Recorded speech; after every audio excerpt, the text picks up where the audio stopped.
Alors déjà, merci beaucoup de nous recevoir. Est-ce que vous pouvez vous présenter succinctement? Laurence Beneux, je suis journaliste, voilà. Et ça fait, en ce qui concerne la protection de l'enfance, enfin, et la justice vis-à-vis de la protection de l'enfance, ça fait une petite vingtaine d'années que je travaille dessus maintenant. Alors, au niveau du dossier Zandvoort, comment vous en êtes arrivé à travailler sur ça? Zandvoort, on est tombé dessus un petit peu par hasard, en partant en Belgique avec Serge Garde. Au départ, en fait, au tout départ, moi, au tout départ, j'ai travaillé sur ces sujets, enfin, réellement par hasard. Il y avait une pétition qui circulait dans le travail de ma sœur. Enfin bref, c'était la standardiste de son boulot. Et c'était une histoire, une histoire d'inceste. Enfin, en tout cas, au départ, c'était présenté comme ça, avec ce qui semblait être des dysfonctionnements judiciaires majeurs. Donc, c'était donc très grosse fortune en province, dans le centre de la France, enfin bref. Et donc, il y avait un comité de soutien avec une pétition qui circulait. Et donc, ma sœur se dit, je vais montrer ça à Laurence. Et en fait, donc, je regarde la pétition et je lui dis, bah, ta pétition, je ne veux pas la signer parce que ou c'est ce qu'il y a, enfin, un conflit parental dans ce qu'il y a de plus sordide. Sinon, c'est le scandale judiciaire de la décennie, voire des 50 dernières années.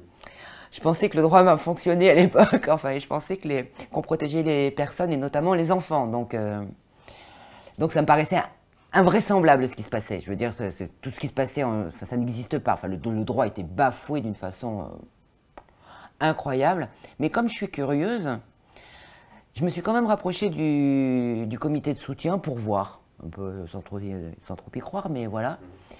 Et et en fait, j'ai avalé le dossier, j'ai étudié le dossier, je me suis goinfré tout le dossier. Et je me suis rendu compte que c'était l'alu, quoi. Et que c'était effectivement ce qui aurait dû être un scandale judiciaire incroyable. Bon, et à partir de là, j'ai commencé à dérouler une pelote parce que d'un côté, en fait, les victimes on peut enfin, on peut l'habitude qu'on s'intéresse à eux.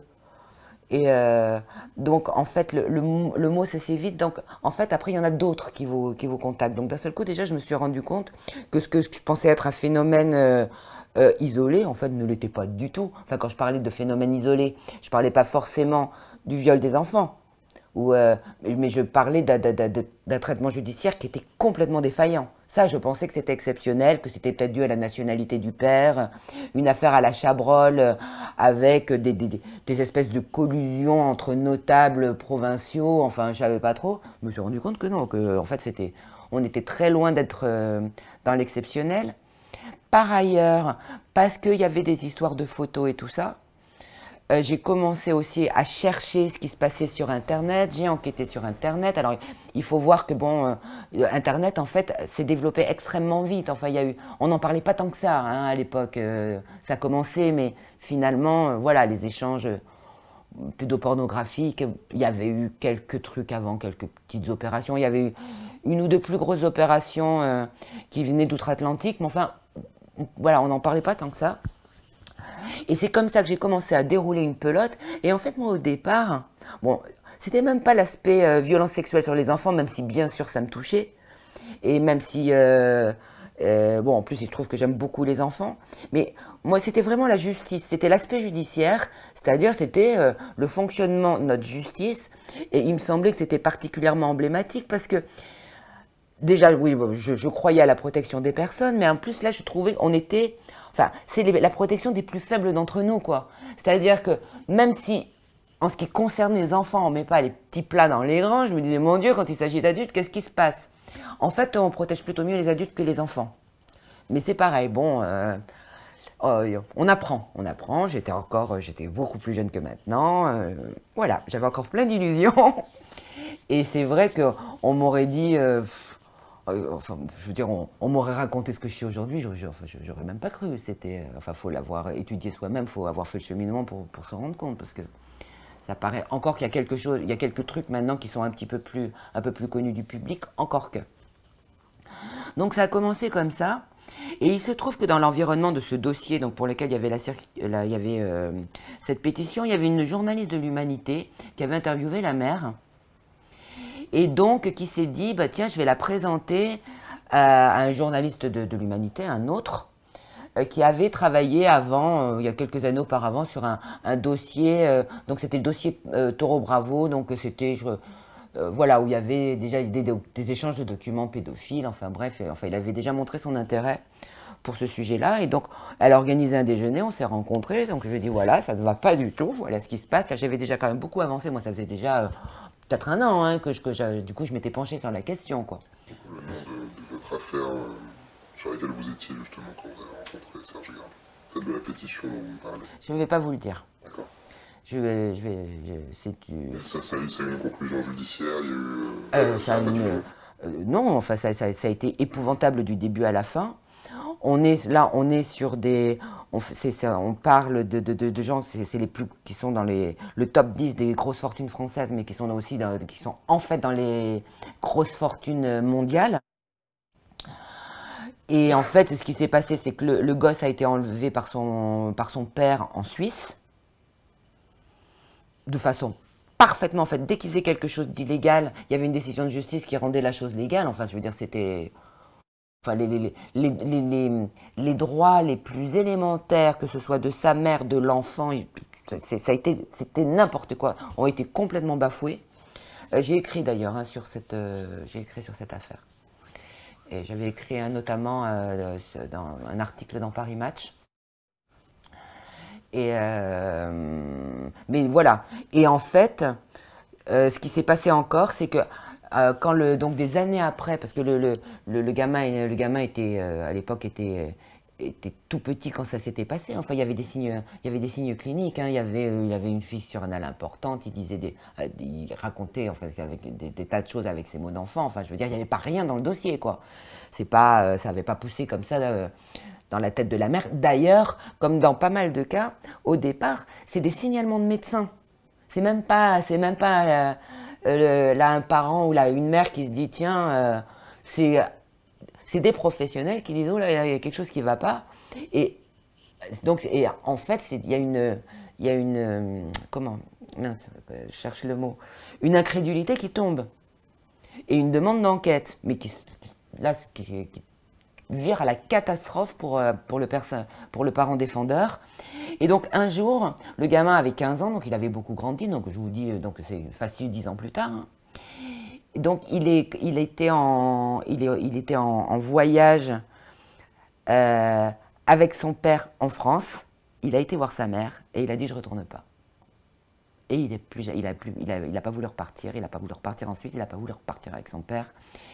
Et donc il y a eu et là son père a rien pu faire parce que prendre un gamin de 5 ans c'est une chose, un gamin de 15 ans c'en est une autre. Et le juge va commencer à plus hésiter. Il y a quand même, après, s'il arrive quelque chose au gamin, un gamin de 15 ans, ça peut s'en aller, un gamin de 15 ans, ça peut fuguer, un gamin de 15 ans, il peut lui arriver des trucs. Enfin, voilà, on est déjà plus, dans un même rapport de force. Enfin, c'est pas pareil, c'est pas la même chose. Donc voilà, en fait, comment ça s'est terminé. Mais il n'y a pas eu d'issue pénale à ce dossier. Raison pour laquelle d'ailleurs je ne donnerai pas un nom non plus parce que bon bah il n'y a pas eu de condamnation. Cette personne demeure présumée innocente. Et vous avez écrit un article dans Paris Match. Bah, j'ai écrit un article dans Paris Match où je donnais pas sur l'aspect dysfonctionnant. Dysfonctionnant parce que coupable ou pas, par exemple, pendant un moment.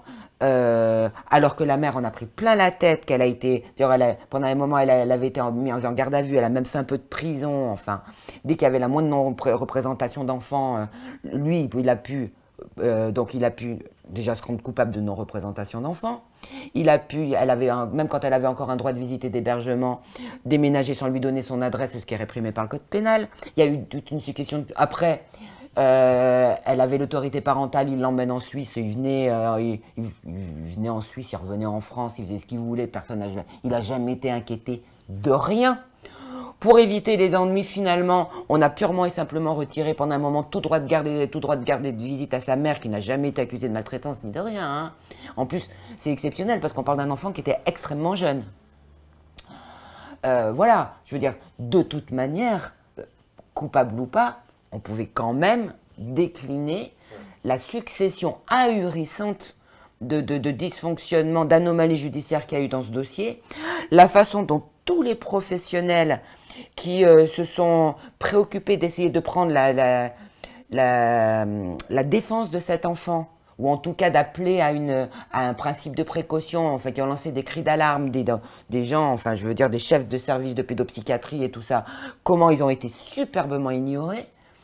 Je vous passe, des fois l'incorrection, je veux dire l'impolitesse dont ont fait preuve les magistrats vis-à-vis de la mère. Enfin, rien n'allait dans ce dossier. Ils se permettaient tout, quoi. Tout. Je veux dire, je vous dis, même, ils se sentaient même pas obligés d'une élémentaire politesse. Enfin, je veux dire, rien n'allait. Du tout. C'était... ça reste un des dossiers où la justice a dysfonctionné de la façon la plus décomplexée. Il peut y avoir de très gros dysfonctionnements, mais on essaie quand même de protéger les apparences. Là, ils n'essayent même pas. Voilà. On fait ce qu'on veut, quoi. Et de fait, voilà. Si on, à l'aune d'une affaire comme celle-là, mais il y en a d'autres, il faut savoir qu'effectivement, il y a un moment où, notamment si on a énormément d'argent, on est quasiment intouchable, y compris pour des choses qui sont extrêmement graves, ou en tout cas des suspicions extrêmement graves. Et même, on va parler des politiques et tout ça. C'est vrai qu'il peut y avoir des ministres qui sont mis en prison de temps en temps, c'est vrai pour des histoires, bon et encore, hein, je suis d'accord, il y a des aménagements de peine, il y a des, voilà, ou pour des histoires de fraude fiscale, enfin il y en a quelques-uns, il n'y en a pas beaucoup quand même, pas beaucoup. Mais à partir d'un certain degré de fortune et de puissance, que ce soit financière ou d'emploi, forcément ils arrosent tout le monde. Ils arrosent toutes les campagnes de tout le monde. Enfin, je veux dire, ça devient extrêmement difficile. Hein. Le PDG de Renault, il n'a pas eu de bol parce que c'est au Japon. Hein. En France, ça m'étonnerait beaucoup qu'il ait fait ne serait-ce que 15 jours de prison. Voilà. Et là, on parle de crime sur la personne quand même. Et puisque l'enfant... en plus, après, parce qu'au départ, c'était des questions, en fait, il y avait une suspicion d'inceste isolé. Mais en fait, dans les témoignages dont a parlé les enfants, a parlé l'enfant, enfin, certaines choses, certains faits relatés par l'enfant, laissaient quand même présumer, en fait, des choses qui étaient en groupe et qui étaient beaucoup plus graves que ça, qui relevaient pas seulement de l'agression sexuelle, mais des actes de torture et de barbarie, comme j'en ai rencontré dans d'autres dossiers. Voilà, donc voilà pour cette affaire. Si on en revient à Zandvoort, donc il y a cette journaliste France Berlioz, pour ne pas la citer, qui organise un déjeuner. Je rencontre Serge Garde, on décide de partir ensemble en Belgique. Suite à, il me dit ok, ça m'intéresse, voilà. On rencontre en Belgique des intervenants en fait qui au départ étaient des intervenants qui avaient participé à l'affaire du trou. On nous parle d'une association. On va voir cette association. On revient de Belgique avec différents documents, des informations, notamment un fichier qui a été élaboré par la justice hollandaise. Donc c'est un fichier en fait de portraits. Donc c'est pareil, on en est un petit peu au début de ça, mais c'est pour alimenter des bases de données. C'est-à-dire que ce fichier avait été extrait de documents pédopornographiques qui avaient été saisis chez un pédophile hollandais, Gerrit Ulrich, qui d'ailleurs est mort par la suite. Et donc la police hollandaise avait commencé à faire ce travail, là où c'était possible, juste d'isoler les visages des victimes, et d'ailleurs éventuellement des agresseurs aussi, mais il y en a très peu, ils sont prudents. Hein. Il y en a quelques-uns, mais enfin il n'y en a pas beaucoup qui sont assez stupides voilà, pour faire circuler après des documents où on voit leur tête bien claire et bien nette. Mais puis il y avait des montages avec les photos. Mais enfin, en tout cas, ils avaient donc isolé les visages quand c'était possible pour pouvoir nourrir des bases de données, pour que les logiciels de reconnaissance faciale qui commençaient à exister, même s'ils sont beaucoup plus au point maintenant, puissent éventuellement chercher ces enfants. Chercher s'il y avait d'autres documents où ils étaient concernés, voir si on pouvait retrouver les enfants, enfin voilà, pour avancer. Donc on revient avec un fichier où il y avait un peu plus de 450 photos. C'était l'association de de visages. Marcel. Exactement. Et on devait avoir en fait seulement... en fait, nous, ce fichier, mis à part le fait... J'étais en Hollande par la suite. Mais là, voilà, on revient de Belgique, donc on passe quelques jours, on passe pas très longtemps en Belgique avec Serge. On revient, on devait recevoir le CD-ROM qui nous permettrait d'authentifier le fichier. C'est bien joli de nous dire que c'est un fichier, enfin, que ces photos sont extraites d'un CD-ROM. En fait, il y en avait, après j'en ai eu d'autres, mais qui venaient, parce qu'il y en avait plus que ça dans l'affaire Ulrich, mais qui venaient de l'affaire de Zandvoort, de l'affaire Ulrich, mais il fallait avoir des éléments de comparaison, au moins le CD-ROM, voire quelques photos où on reconnaissait qu'effectivement ces photos avaient bien été, ces photos de visage avaient bien été prises de documents pédopornographiques.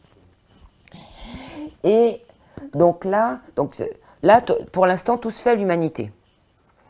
Et même moi, je vais à l'humanité. Hein, et puis, mais sauf que ça, le CD-ROM, il n'arrive jamais. Il doit arriver plusieurs fois et le CD-ROM n'arrive pas. Ça m'énerve. Donc, puisqu'il n'arrive pas, je me dis que je vais me débrouiller pour l'obtenir moi-même. Et donc, je me procure le CD-ROM. Et je ne vous dirai pas comment, parce que j'ai promis de ne pas le faire. Enfin, j'ai promis de ne pas le dire. Je l'ai dit à personne, du tout, du tout. Même Serge aujourd'hui, ne sait pas comment j'ai eu le CD-ROM. Personne ne sait comment j'ai eu le CD-ROM. Enfin, voilà, j'ai promis. Donc, à partir de là, on peut comparer les photos. Donc, on commence un peu à regarder ce CD-ROM. C'est abominable. Voilà. J'espère que je n'aurai plus jamais à faire ça de ma vie. Je ne sais même pas si j'en serais capable, d'ailleurs, en fait. Parce que pendant un moment, après ma canal, je me suis rendu compte, il y a un moment, même quand il fallait, j'y arrivais plus, quoi. Je veux dire, ma main n'arrivait même pas à me rapprocher de l'ordinateur. Je ne sais même pas comment vous expliquer. Je n'arrivais pas. Mais enfin, bref. Vous les avez gardés ou pas du tout? On nous a demandé de les remettre à la justice, on les a remis à la justice. D'accord, vous n'avez pas une copie de sécurité quelque part?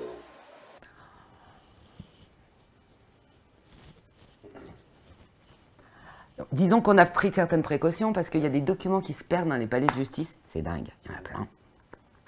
Et d'ailleurs, le deuxième que j'avais remis, là c'était après, c'était aux affaires criminelles et aux grâces, ils l'ont perdu. Donc, mais bon, donc voilà, donc enfin toujours. Donc là, il y a l'Humanité, donc publie, il y a une double. Donc ils font un très gros effort éditorial, surtout pour un journal comme ça. Enfin, je veux dire. Et il y a un gros dossier qui sort, qui est repris dans des revues de presse et qui fait rien du tout en fait. Pendant ce temps-là, il y a des victimes qui commencent à, en fait, alors il y a des victimes qui pensent avoir reconnu des enfants.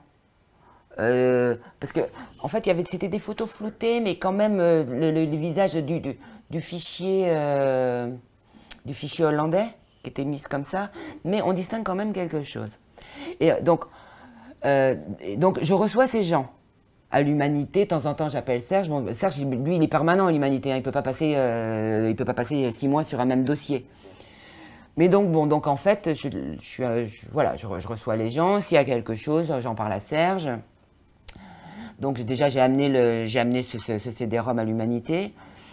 Et en fait, il se trouve qu'effectivement, il y a 3 enfants qui sont reconnus, qu'on voit, et on voit, ouais, si c'est pas eux, c'est des sosies, quoi. Et puis il y en a où il y a quand même peu de chances que ce soit des sosies, parce que il y en a notamment, par exemple, il y en a notamment un, c'est une fratrie de 5 enfants, donc 5 sosies, de la même fratrie, enfin. Et il se trouve, et ce sont des dossiers où il y a des enquêtes judiciaires en cours, c'est-à-dire qu'ils sont venus parce qu'il y avait déjà des plaintes qui étaient déposées pour viol sur ces enfants. Ces enfants parlaient d'agresseurs multiples. Ces enfants, on disait qu'ils avaient été filmés et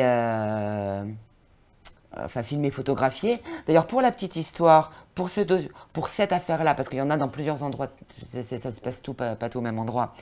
Cette affaire-là, on n'est pas loin du tout de Chambéry, où a été arrêté pour la dernière fois Jacques Duguay quand il a été condamné à 30 ans de prison. Il y avait de ses photos sur le CD-ROM, et je dis pas c'est lui qui avait pris les gosses, mais enfin, en tout cas, je note la proximité géographique. Et donc, là, on republie, et là, je signe, pour le coup. Je dis à ça, je dis, bon, là, voilà, on co-signe. Sauf que ça fait toujours rien. Enfin, d'un point de vue institutionnel, en fait, il se passe rien, quoi. Enfin, bon. Donc, je file au Figaro. J'avais rencontré Christophe Doré sur un truc qui était une manifestation qui était organisée dans le cadre de l'UNESCO. C'était sur la défense des enfants, enfin bref. Donc, je la fais courte, je vais au Figaro, et le Figaro fait aussi un énorme effort éditorial, puisqu'on va écrire avec Christophe, et le Figaro nous donne 2 jours de suite des titres comme ça, en pleine page, avec une page entière. Bon, là, En avril 2001, c'est ça? Comment? En avril 2001. Je sais plus si on est en 2000 ou en 2001, je me rappelle plus, enfin dans ces eaux-là. Je crois que c'était 2000, je dirais plutôt 2000. Enfin, c'est en avril en tout cas, ça c'est vrai. Donc 2 jours de suite. Bon, là, c'est plus possible. Alors là, c'est repris, mais là, ça pète de partout. C'est 2 jours de suite, c'est des grosses unes. Enfin, je veux dire, sans préjuger du tout de la qualité de l'humanité, mais je veux dire, d'un point de vue d'impact, le Figaro, c'est pas l'humanité. Donc là, c'est... je veux dire, ça part partout, c'est repris sur toutes les chaînes, tous les JT, tout, partout. Donc là, on ne peut plus trop l'ignorer, tant et si bien que Elisabeth Guigou, qui est garde des Sceaux à l'époque, doit se fendre d'une déclaration. Donc elle choisit le JT de France 3 pour expliquer que, comme d'habitude, qu'ils vont faire... D'ailleurs, elle avait fait un lapsus qui était marrant, parce qu'elle avait dit « je ne veux pas que rien soit laissé au hasard dans cette affaire ». Et rien n'est vraiment l'hypothèse qui n'a pas été laissée au hasard, quoi. Ils ont dépensé une énergie de dingue pour montrer qu'il n'y avait rien. Mais il n'y avait pas rien, il y avait, à ce moment-là, c'est le premier CD-ROM, donc il y a quand même on est déjà sur plus de 8000, presque 9000 photos pédopornographiques, où on nous dit, où certes certaines sont anciennes, mais pas toutes. Et de toute façon, anciennes, d'abord, mis à part le fait que, en ce qui concerne en fait des documents, on peut présumer qu'il y a des recels qui sont en fait des histoires de recels qui sont des délits qui perdurent dans le temps, qui sont constants. C'est un peu comme ils essayent de l'utiliser pour les recels de fraude fiscale. L'acte de photographie, lui, a peut-être été prescrit, mais le document, la circulation du document, en fait, le recel, voilà, le recel continue. Mais bon, mais finalement, c'est d'ailleurs là qu'on voit de toute façon que ces documents ne sont pas si, même anciens, peuvent présenter un certain intérêt, puisque, en voulant d'ailleurs, je pense, démontrer qu'il n'y avait rien à voir, puisque à ce moment-là, à ce moment-là, il y a aussi toute une campagne, malgré tout, pour dire que finalement, ce document ne présente aucun intérêt, donc que les documents sont anciens, que les enfants étaient consentants, ce qui est quand même formidable de la part du substitut du parquet des mineurs. Bref, voilà, des tas de choses comme ça. Donc, mis à part le fait qu'il n'y a pas des documents anciens, en allant chercher des documents anciens, ils ont reconnu qu'il y avait des photos de Jacques Duguay, justement. Et je pense d'ailleurs qu'ils ont été à Chambéry chercher Duguay, qu'au départ, enfin je peux me tromper, mais la volonté initiale était d'après de communiquer sur Duguay en vous disant voilà, on a fait notre travail, on a trouvé, il y a des photos, c'est des photos de Jacques Duguay, d'ailleurs on l'a retrouvé, mais comme on vous l'avait dit, c'est des vieilles photos, c'est prescrit, il n'y a plus rien à voir. Sauf que, quand ils arrivent à Chambéry, Jacques Duguay il est sous le coup d'une mise en examen, et je pense que l'information judiciaire était même déjà ouverte, sur le viol de 2 enfants. Bah, parce que, bah, en fait, ils arrêtent, enfin, en général, les pédophiles n'arrêtent pas, quoi. Et puis l'impunité est pas très... Donc il avait déjà fait un petit peu de prison, mais tout mis l'un dans l'autre, pas beaucoup. Et vu les peines qui sont prononcées quand elles sont prononcées, une impunité ou une quasi-impunité, bah, c'est pas très dissuasif. Donc en fait, l'affaire de Zandvoort va en fait, alors du coup, ils n'en parlent plus, mais va en fait être un appui finalement pour des enquêtes judiciaires en ce qui concerne Duguay qui sont en cours. Pour les affaires, pour les enfants qui ont été reconnus sur le CD-ROM et qui ont des affaires judiciaires en cours, en fait, ça ne va pas être utilisé. Alors, d'abord, je reviens, donc Elisabeth Guigou demande, enfin, elle dit, elle fait blablabli, blablabla, et on va faire ce qu'il faut, enfin, comme d'habitude, comme ils font toujours, notamment quand ils ont l'intention de rien faire, parce que sinon ils font au lieu de parler. Et donc, mais elle demande aux gens qui pourraient avoir le CD-ROM dans le journaliste, de le remettre ce document à la justice.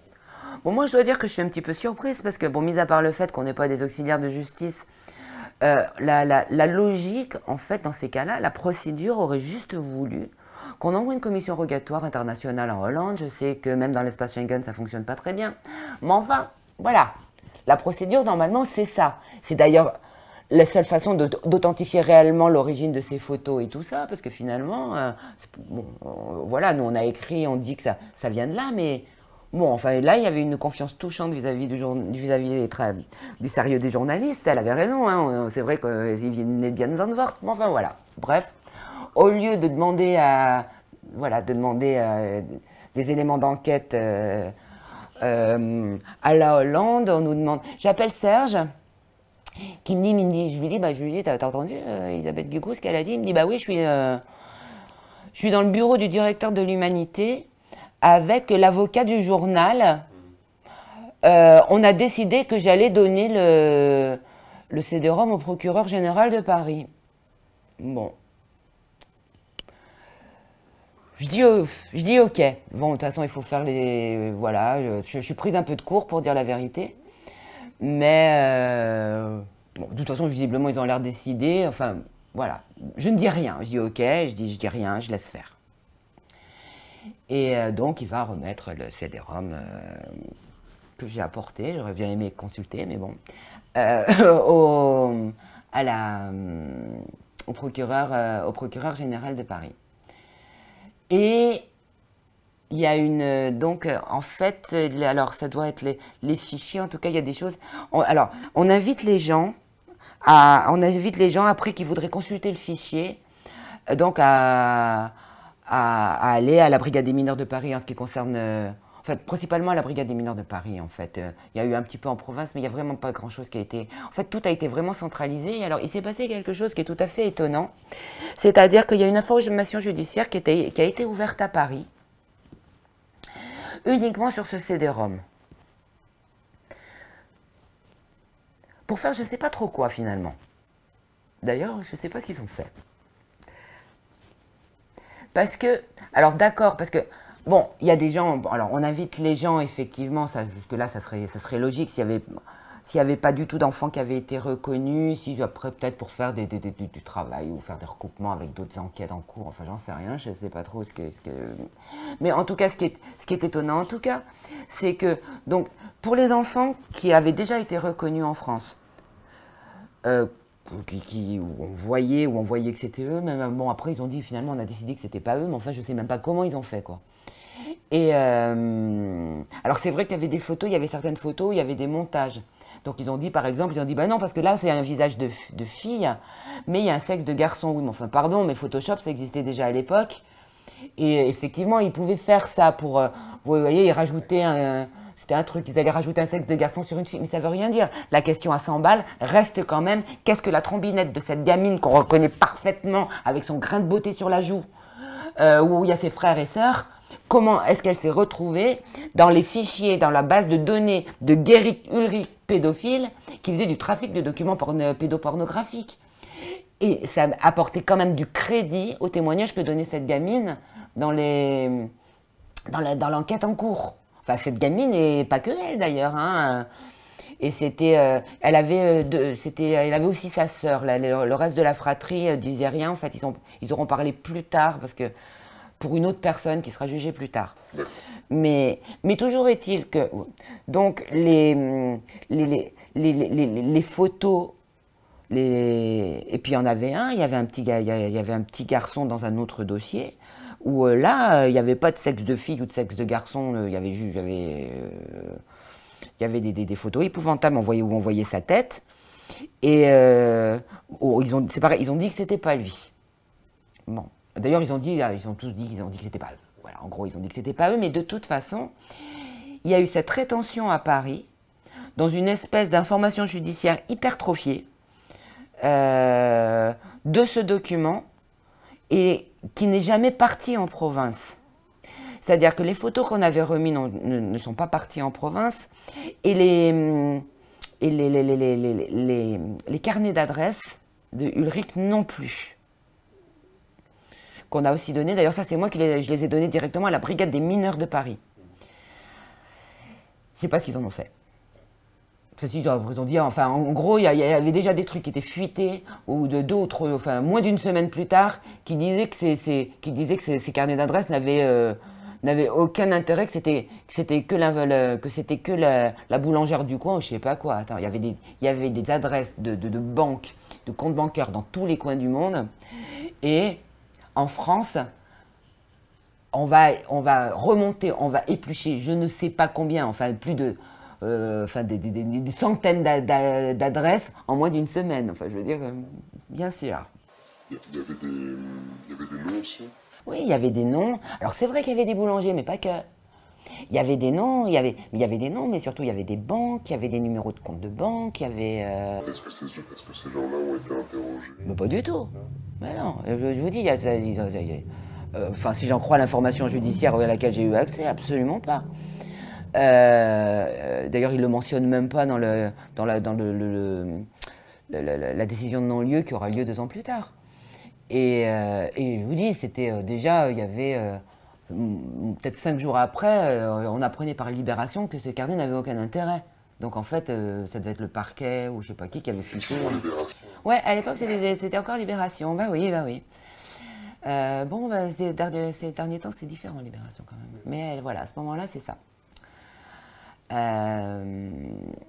Non, ils ont écrit plusieurs trucs. D'ailleurs, j'ai pas du tout compris moi ce qu'a fait. J'ai pas compris ce qu'a fait Libération parce que. Enfin, peu importe. Et parce qu'il y a eu d'autres, même dans des dossiers, dans des cas particuliers dans ce dossier, ils ont écrit. Bref. Donc est-ce que j'étais. Oui, donc en fait, en tout cas, les documents ne sont pas donnés aux enquêteurs, par exemple de province, enfin, aux gens qui enquêtent sur les affaires.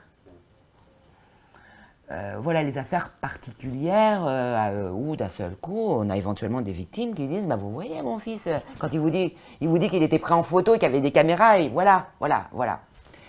Et donc ce qui fait moi en province, il y a des fois, il y avait des situations qui étaient assez ubuesques, parce que j'avais été, moi je me rappelle d'une fois, donc c'était, alors, l'avocat, donc j'avais un avocat, et les avocats, ils leur reçoivent des coups de fil, donc c'était la police, qui disait aux avocats, est-ce que vous parlez aux journalistes? Est-ce que vous arrivez à avoir des documents? Parce qu'on n'arrive pas à les avoir, Paris ne nous les donne pas.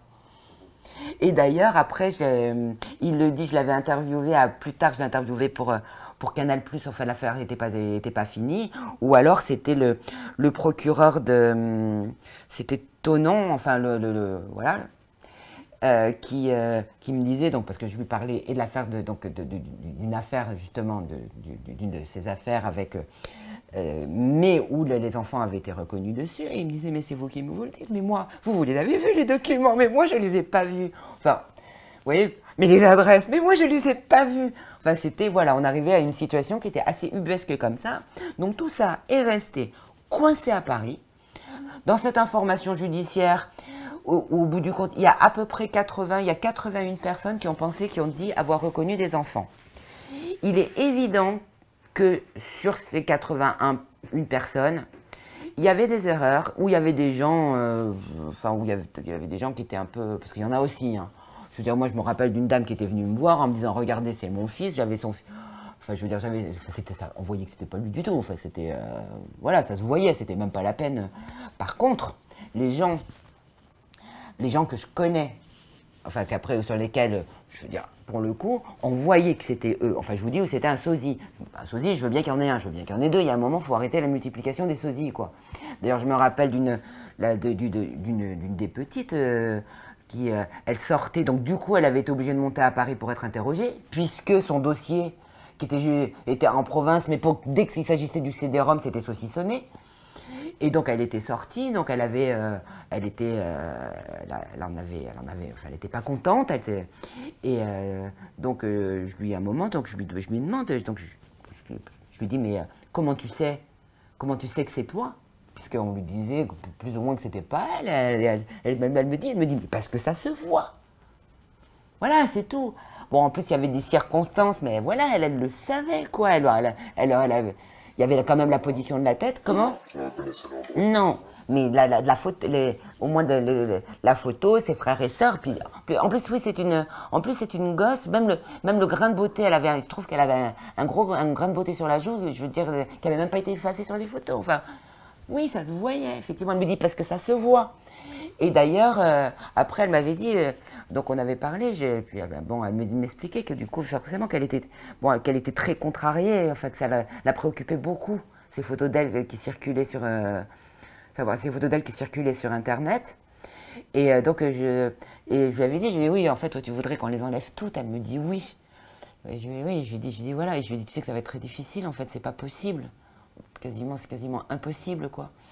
Et elle m'avait répondu, je sais que c'est pas possible, alors c'est pour ça, je veux qu'on sache que c'est moi, je veux qu'on sache que je me suis battue.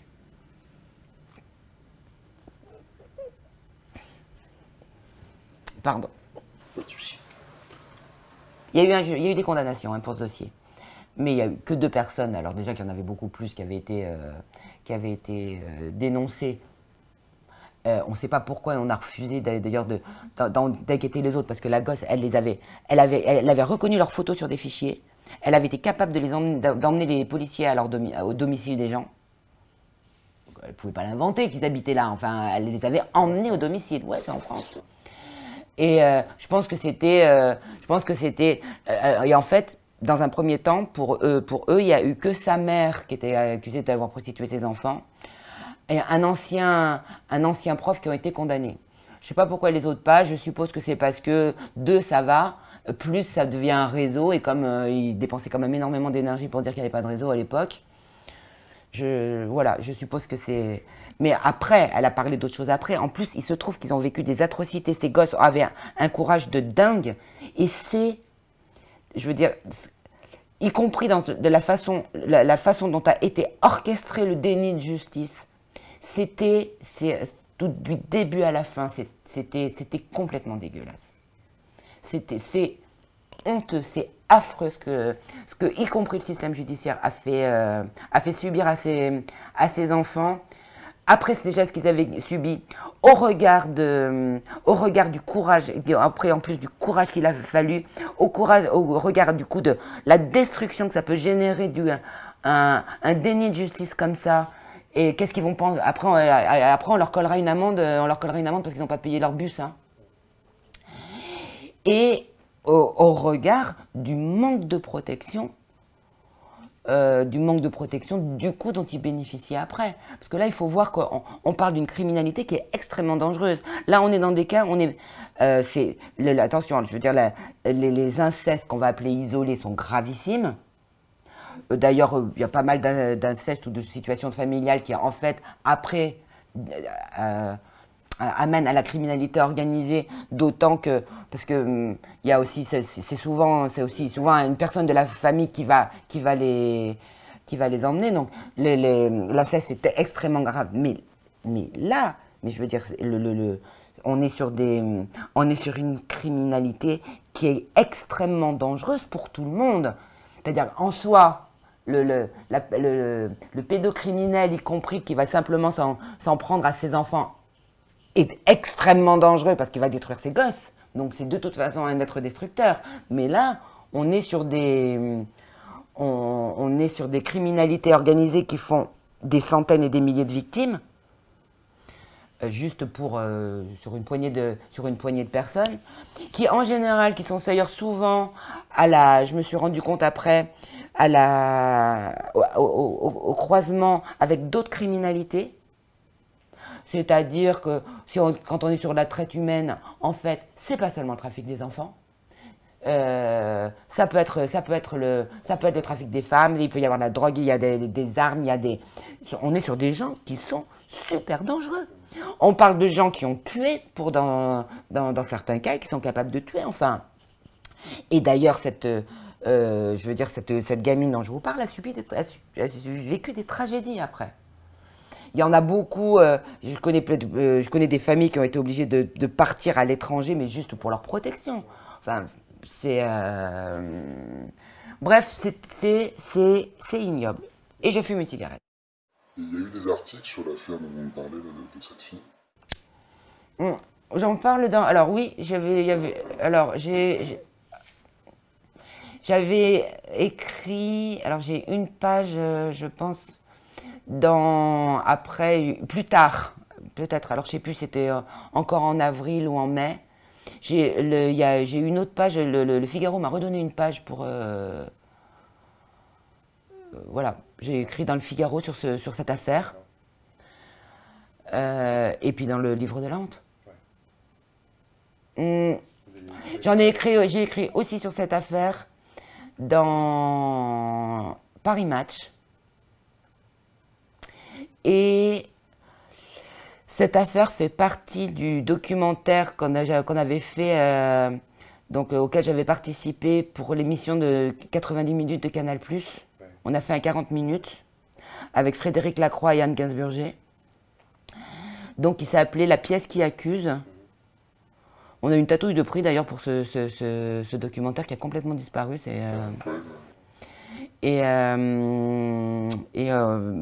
Je veux dire, moi je me suis fait voler ma copie. Enfin, j'ai demandé à Fred s'il avait, il sait pas non plus où est passée la sienne. Enfin, impossible de foutre la main sur ce truc. Je veux dire, tout circule sur YouTube, mais pas. Enfin, voilà. Et donc, il y a une partie de ce documentaire qui est consacrée à cette affaire. D'ailleurs, ce documentaire, ce magazine, quoi. D'ailleurs, c'est là qu'on voit que... on voit d'ailleurs notamment le procureur j'ai dit, c'est Tonon, Tonne-les-Bains ou Tonon, enfin bref, qui me dit, bah oui, mais vous les avez vus les documents, mais moi non, quoi. Moi je sais pas, moi j'arrive pas. Et d'ailleurs, pour revenir sur Elisabeth Guigou, quand est-ce qu'on a appris qu'en réalité la chancellerie avait déjà les CD-ROM? Alors ça, je l'ai appris, c'était en mai ou juin. J'ai écrit dessus d'ailleurs, j'ai écrit un article dans le Figaro qui s'appelait La justice savait. En même temps, j'étais déjà en relation avec Canal+, et il se trouve que l'émission de 90 minutes faisait aussi de temps en temps des reportages qui étaient plus courts pour le JT de Canal qui à l'époque était animé par Carl Zéro. Ouais. Et donc je leur en avais parlé en leur demandant d'attendre que l'article soit publié dans le Figaro, et le même jour ils avaient fait un reportage sur Canal. Donc c'était, ouais, ça devait être, je dirais, peut-être mi-mai, quoi, mi-mai, début juin, je pense plutôt mi-mai, un truc comme ça. Ça avait été assez rigolo d'ailleurs. En fait, je l'avais appris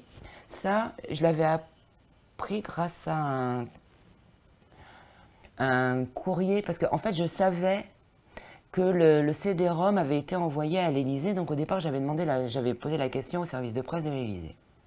Et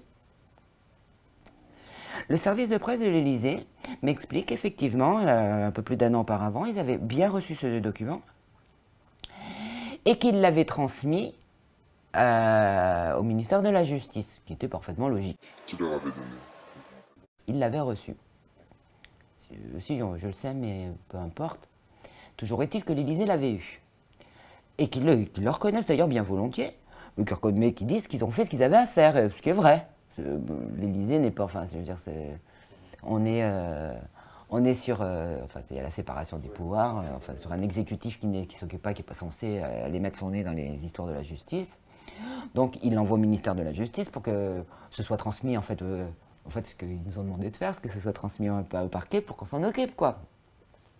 En demandant d'ailleurs à être tenu au courant. Donc, c'est pour ça, j'appelle la chancellerie. Et je leur dis, non, mais dites donc, pourquoi vous nous avez demandé de Clément vous avez depuis plus d'1 an? Puis d'abord, vous en avez fait quoi? Pourquoi vous n'avez rien fait notamment avec ce CD-ROM? Pourquoi il n'y a eu aucune mesure d'investigation qui a été faite? Et vous nous demandez qu'est-ce que vous en avez fichu. Donc évidemment, le premier truc, on me dit, c'est pas vrai. Je dis, mais si, c'est vrai. Si. Donc je dis, mais si, vous l'avez bien reçu. Et puis c'est là, je leur dis, l'Élysée me le dit. Je dis, moi j'ai un fax qui me le dit, oui, vous voulez bien m'envoyer le fax? Je dis, non, je ne vous envoie pas le fax que m'a envoyé l'Élysée, mais si vous continuez à me dire que l'Élysée vous a rien transmis, moi je vais rappeler l'Élysée, puis je vais leur demander pourquoi ils me mentent. Qu'est-ce qu'ils me racontent? Donc là, elle me dit, non, oula, mais ne faites surtout pas ça. On va chercher encore, je vois, bon, coup de bol, il le retrouve. Ouais, finalement, je reçois un fax, finalement, de la chancellerie, donc au Figaro, hein, qui m'explique que oui, effectivement, finalement, ils ont retrouvé des traces de ce document qui leur avait peut-être bien été transmis un peu 1 an avant, enfin voilà. Voilà. D'accord. Elisabeth Guigou, ça n'a pas empêché de demander aux journalistes ce qu'on remette aussi. Ouais, alors je comprends pas. Je ne sais pas exactement ce qui s'est passé. Bon, après, c'était 1 an avant, je ne sais même pas si elle était là, elle. Hein. Ça n'avait pas forcément été transmis au ministre. Hein. Ça pouvait avoir été transmis au ministre, au service du ministère. Bon, j'ose espérer qu'avant d'intervenir sur un plateau télé, peut-être elle se renseigne pour savoir ce qui s'est passé dans ce service. Enfin, je ne sais pas, je ne sais pas ce qui s'est passé. Je dis, je comprends. Déjà, au départ, je ne comprends même pas la demande initiale. Est-ce que c'était pour dire on va faire... Enfin, voilà, on expliquait qu'ils n'avaient rien fait parce qu'ils... Enfin, je ne comprends même pas la demande initiale parce que vraiment, oui, normalement, la logique, c'était... Enfin, ça n'existe pas, ça, normalement. Enfin, c'est même pas comme s'ils ne savaient pas d'où ça venait, de quelle affaire ça venait, ou... voilà, on avait expliqué d'où ça venait, d'où c'était... Enfin, que ça venait de Zandvoort... voilà, quelle enquête de la police hollandaise, chez quel pédophile, enfin, il y avait juste, bon c'est peut-être un peu plus long, mais il y avait juste une voie, il y a une voie judiciaire qui était prévue pour ça. Et d'ailleurs, c'était même préoccupant parce que, à la limite, sur certains trucs, ils auraient trouvé, bon, ils auraient cherché quelque chose et ils auraient trouvé quelque chose. Bon, il se trouve que non, ça n'a rien fait du tout. Mais je me demande même dans quelle mesure la démarche n'aurait pas été entachée d'un vice de procédure. Enfin, je sais. Enfin, de toute façon, rien ne s'est passé de façon normale dans ce dossier du début à la fin, donc comme ça. Alors, dans le documentaire qui avait été réalisé par Serge Garde et Carte Zéro, ouais. Vous aviez été interviewé et puis vous aviez rapporté, c'était dans le passage où il parle des sosies justement, vous donniez l'exemple d'un enfant dont la famille avait reconnu chez la SNR. La justice française avait dit que c'était pas lui. Et puis vous étiez parti... Oui, alors ça c'était Björn Nischkamp. En fait, il y a un des enfants, effectivement, pour argumenter que c'était pas cet enfant-là, mais qu'un autre enfant qui lui ressemblait comme 2 gouttes d'eau. Donc l'argument qui avait été donné avait été que cet enfant avait déjà été identifié dans le cadre de l'affaire Zandvoort et que c'était Björn Nischkamp. Björn Nischkamp, c'était une affaire assez connue, donc d'un snuff movie, d'un enfant, enfin voilà, qui avait déjà eu une issue judiciaire. Qui était mort dans un snuff movie, donc ça devait être une enquête, ça devait être, je ne sais plus si c'était, je me demande si c'était pas, le criminel devait être anglais, enfin ça devait être une enquête, peut-être une, je suis pas sûre, mais il y a peut-être une compétence jointe entre l'Angleterre, c'est un peu vieux tout ça, hein, et la Hollande, enfin toujours est-il que donc il y avait eu une issue judiciaire à ce dossier.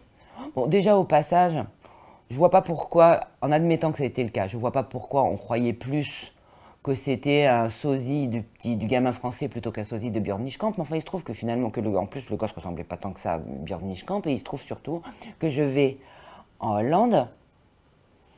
Donc moi après, donc là je suis toujours pour le Figaro, hein. Moi je retournerai après pour Canal, mais donc je pars en Hollande. Donc je rencontre notamment, enfin des gens, notamment une personne qui dirigeait l'enquête hollandaise.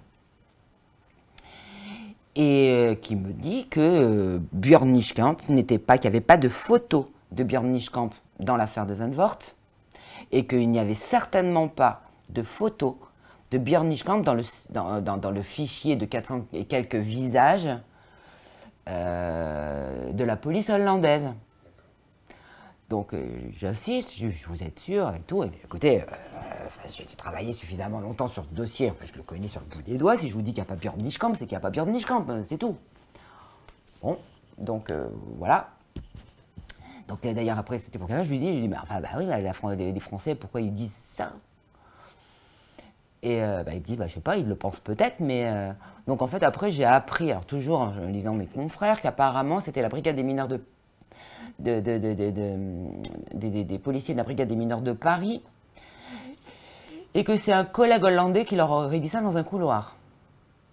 D'accord. Et que ça aurait... Pas de traces écrites, pas de papier. Bah non, la seule trace écrite, c'est le PV qu'a fait la police française. Parce que... un policier leur avait dit dans un couloir qu'il y avait Björn Nischkamp. En tout cas, la personne qui dirigeait n'était pas du tout d'accord avec ça et m'a affirmé que non.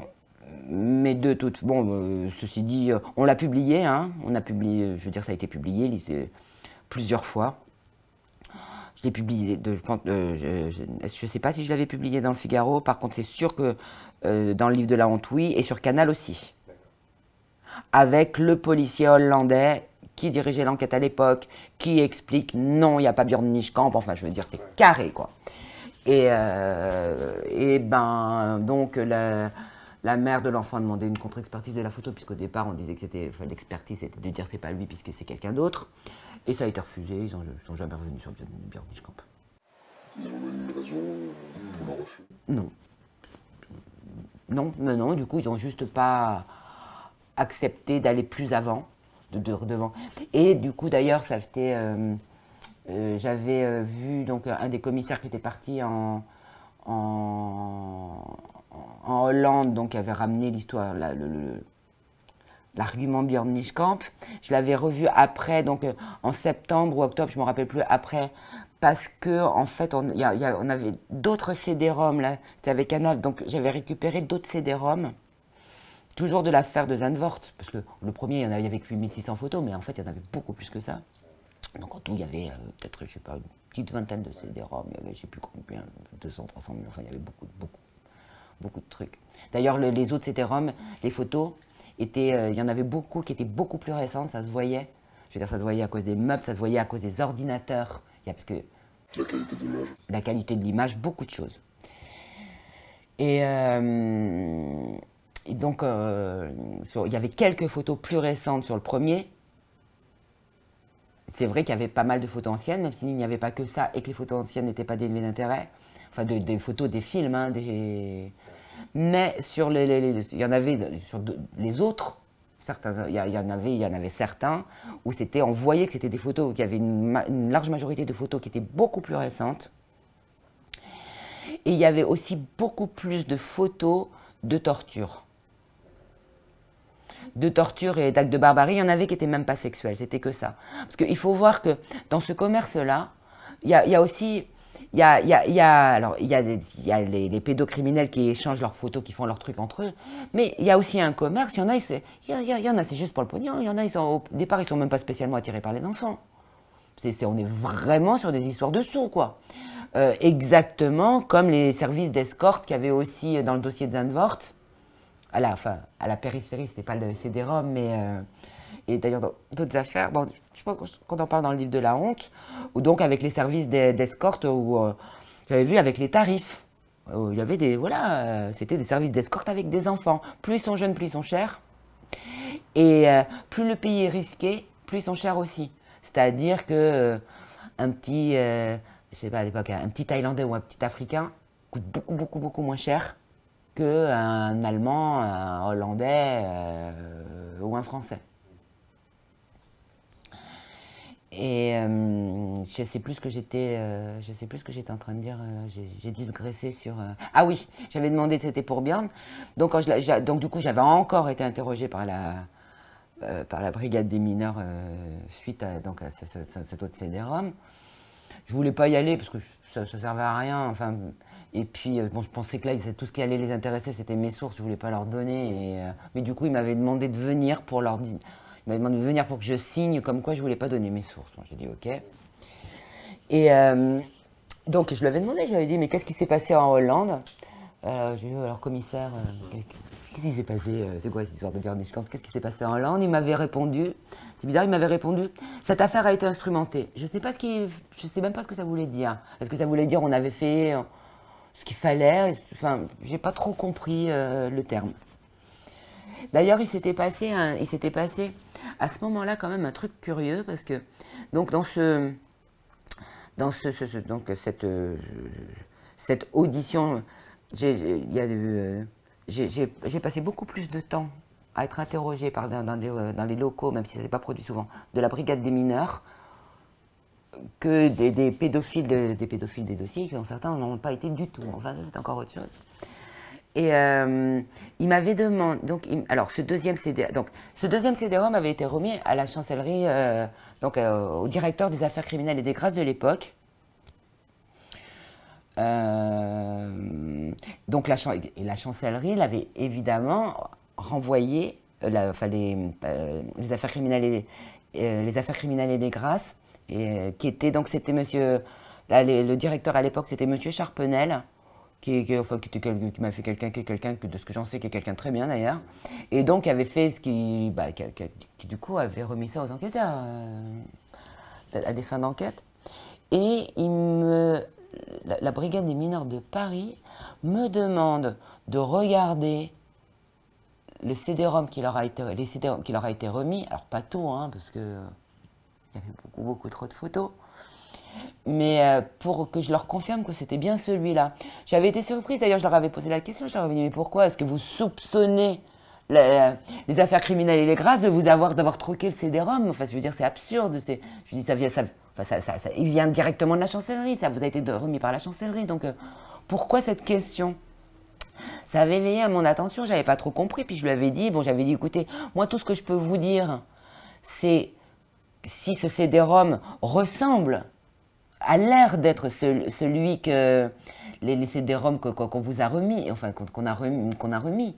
Je ne peux pas vous dire que c'est exactement celui-là, parce qu'il est inutile de vous dire que 200 ou 300 000 photos, je ne les ai pas toutes regardées, et je ne les connais pas toutes par cœur. Donc je pourrais juste vous dire, voilà, je reconnais telle et telle photo, oui, ça a l'air d'être le bon. Bon, s'il y a des trucs qui ont été modifiés, moi je peux pas le savoir. Toujours est-il qu'ils ont voulu avoir ce PV. Et j'ai compris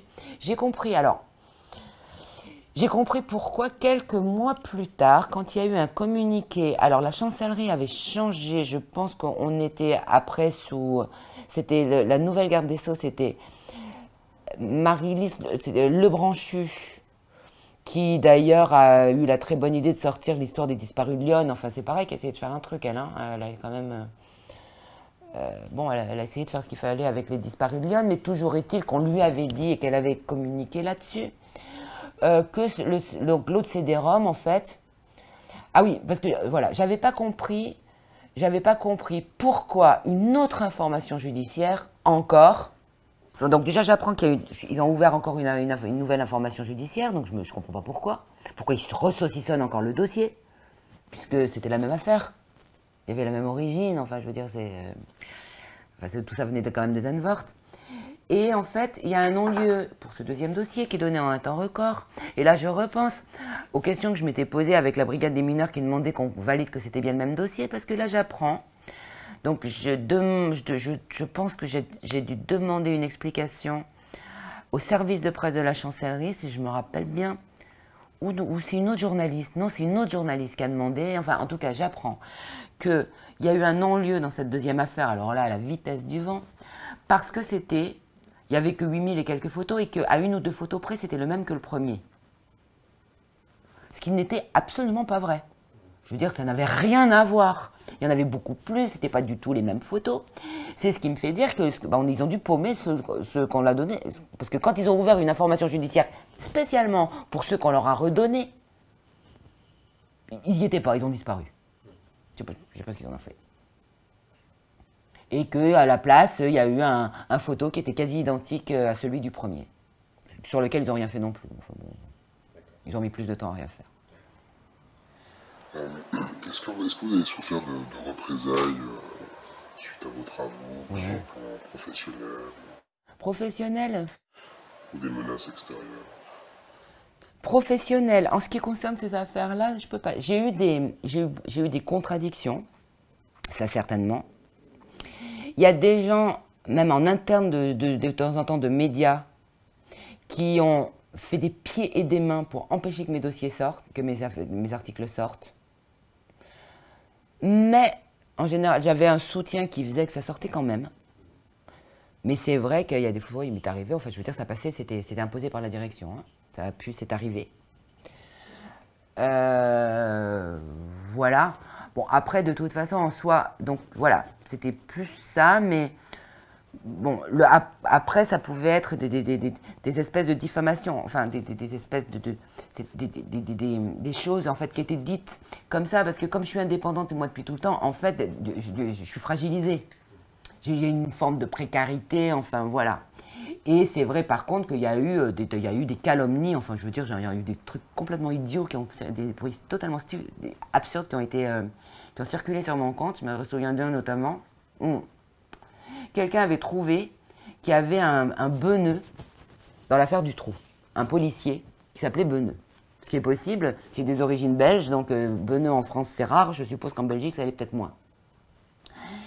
Et que donc c'était un policier qui n'était pas bien du tout, qui avait fait du très mauvais travail, enfin c'était un policier qui n'avait pas bonne réputation dans l'affaire du trou. Et que en fait, quand j'allais et que cet homme-là était mon oncle. Et que quand j'allais en Belgique, en fait, c'était pas du tout pour enquêter, pour travailler sur ces dossiers-là, sur les réseaux pédophiles, c'était pour informer mon oncle. Et que, en fait, j'étais une taupe des réseaux pédophiles qui faisaient semblant d'être contre, pour en fait obtenir des informations et un truc comme ça. Bon, j'avais été un peu surprise. D'abord parce que, ma foi, un oncle, j'en ai qu'un. Enfin, du côté de mon père, puisque Beneux, ça pouvait pas être du côté de ma mère. Hein. Mon pauvre, non, j'en ai qu'un. Le pauvre, il n'était pas gendarme, il a fait toute sa carrière à La Chèvre, il habitait en France. Et je ne me connais pas de famille aujourd'hui en Belgique. Donc, mon pauvre tonton, il aurait été bien surpris d'apprendre que c'était un suppôt des pédophiles et qu'il travaillait pour la police ou la gendarmerie belge. Voilà, il y a eu il y a eu quelques trucs, voilà, il y a eu des bruits comme ça, des calomnies qui ont circulé, avec d'ailleurs, même des fois où un certain nombre de victimes, ou qui pendant un moment, parce qu'à force d'en prendre plein la tête, ils deviennent parano, qui d'un seul coup devenaient très suspicieux, ou même qui des fois devenaient agressifs, et qui en général, qui se sont soldés d'ailleurs en général par une lettre ou un coup de fil d'excuse 2 ou 3 ans plus tard. Ça se passait plutôt, voilà, c'était plutôt à ce niveau-là. En fait, j'ai été calomniée dans certaines rédactions et j'ai des fois fait l'objet de calomnies qui étaient de nature à éveiller la suspicion ou qui avaient pour but de m'évincer voilà, où on me prêtait des paroles que j'avais pas eues, quand c'était pas, si j'étais pas un suppôt des pédocriminels, j'étais une méchante collègue à qui on prêtait, qui ont prêté des propos qu'elle avait pas eus, enfin, ça a été plutôt là. Dans des dossiers spécifiques, mais là c'était plus dans des dossiers spécifiques, parce que éventuellement, il y a des choses, on vous les dit pour la première fois. Donc vous vous retrouvez en fait avec une forme de statut de témoin. Et où d'ailleurs, moi il y a des trucs sur lesquels j'ai même pas écrit. parce que c'était des enquêtes en cours, je voulais pas les polluer, mais de fait, et vous êtes citoyenne aussi, enfin, donc du coup, de fait, vous pouvez être auditionné ou simplement parce que, en fait, vous devenez un élément d'enquête. Par rapport à un ensemble, quand on cherche à établir un ensemble, ne serait-ce qu'un ensemble, un faisceau, pour établir la crédibilité, par exemple, d'une victime ou quelque chose comme ça. Là, oui, là, il y a dans certains dossiers, là, j'ai été embêtée. D'accord. Enfin, j'ai carrément dû déménager. Mais pour quelle raison? Parce que de toute façon, vous n'êtes pas obligé de donner vos sources. Non, non, j'ai pas été embêtée par les institutions, là. D'accord, par d'autres personnes. Ah ouais, là, c'était pas du tout, c'était pas les institutions. C'était... bon, je parle même pas des menaces de mort parce que... enfin, en général, on se dit... Enfin, je pensais déjà à l'époque, et je le pense toujours, c'est que si on vous menace, c'est qu'on estime soit que le mal est fait, ou en tout cas que vous n'êtes pas assez dangereux et qu'on veut juste vous dissuader de le devenir. Si vraiment on veut vous tuer, on ne vous prévient pas et ça vous tombe sur la gueule sans que vous ayez rien vu venir, à mon avis.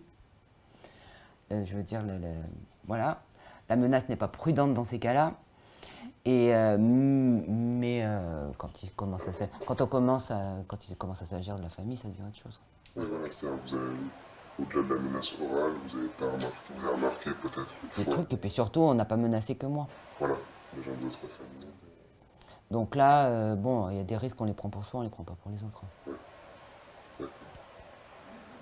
Et du coup, ma dernière question, vous travaillez encore sur ces sujets, vous les évitez? Non, ben non, bien sûr que je travaille encore sur ces sujets. Bah, j'ai écrit d'ailleurs, j'ai un bouquin qui est sorti sur le droit des femmes et des enfants en 2017. Ouais.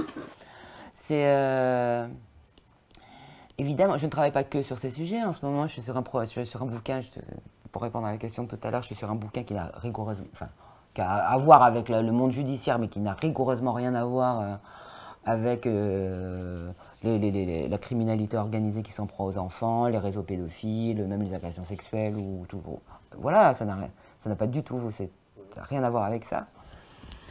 Mais évidemment, évidemment. De temps en temps, de toute façon, j'ai publié beaucoup de choses dans plein de domaines en ce qui concerne la protection de l'enfance. Bon, ça sert à rien de le répéter tous les 15 jours. Déjà, on ne vous donne pas de la place tous les 15 jours, déjà. Ça reste quand même un sujet, les gens sont quand même extrêmement frileux. Les rédactions le savent. C'est pas forcément ce qui fait vendre, enfin, ça compte. Et puis, c'est des emmerdes potentielles, déjà. C'est des sujets qui sont techniques, c'est des sujets qui sont difficiles, et en plus, c'est des sujets notamment les lecteurs, n'ont pas forcément réellement envie de lire. Donc, il y a quand même, il y a ce courage, il y a quand même des journaux qui reviennent de façon un peu récurrente, mais on ne peut pas le faire trop souvent, parce que...